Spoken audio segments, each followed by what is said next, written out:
इस समय एक बड़ी खबर आ रही है किसानों के फायदे से जुड़ी हुई। अब बीज की पहचान करना आसान होगा।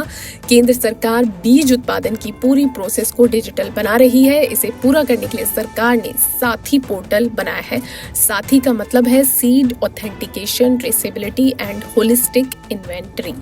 इससे अब तक 24 राज्य जुड़ चुके हैं। बीज बनाने की प्रोसेस से जुड़े ब्रीडर से लेकर फाउंडेशन और राज्य बीज प्रमाणन एजेंसियों तक सभी इस प्रक्रिया का हिस्सा हैं और इस डिस्ट्रीब्यूशन वैल्यू चेन को डिजिटल बनाने का काम अब शुरू हो चुका है और ये काम खरीफ 2026 सीजन के पहले पूरा होने की पूरी संभावना है। जब ये काम पूरा हो जाएगा उसके बाद किसानों को बस खरीदे गए बीज के पैकेट पर QR कोड को स्कैन करना होगा और उसे बीज से जुड़ी पूरी जानकारी मिल जाएगी। आपको बताएं कि इस डिजिटलीकरण की प्रक्रिया में महाराष्ट्र सबसे आगे है, वहीं छत्तीसगढ़, असम, पंजाब, कर्नाटक, राजस्थान, उड़ीसा, पश्चिम बंगाल, उत्तराखंड और जम्मू कश्मीर जैसे राज्य और केंद्र शासित प्रदेश पिछले रबी सीजन में डिजिटलीकरण की प्रक्रिया के लिए जुड़े हैं।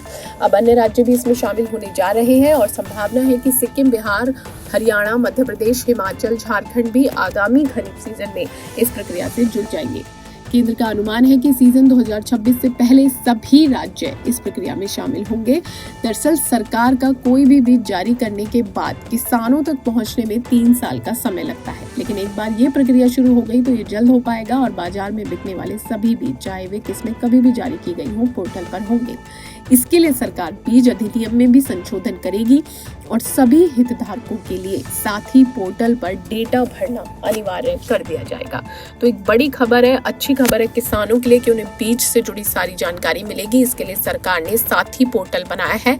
24 राज्य इससे जुड़ चुके हैं। खरीफ सीजन में सभी राज्यों के इससे जुड़ जाने की पूरी उम्मीद जताई जा रही है। इसका फायदा ये होगा कि बीज खरीदने के बाद सिर्फ QR कोड स्कैन करके किसान को सारी जानकारी मिल जाएगी।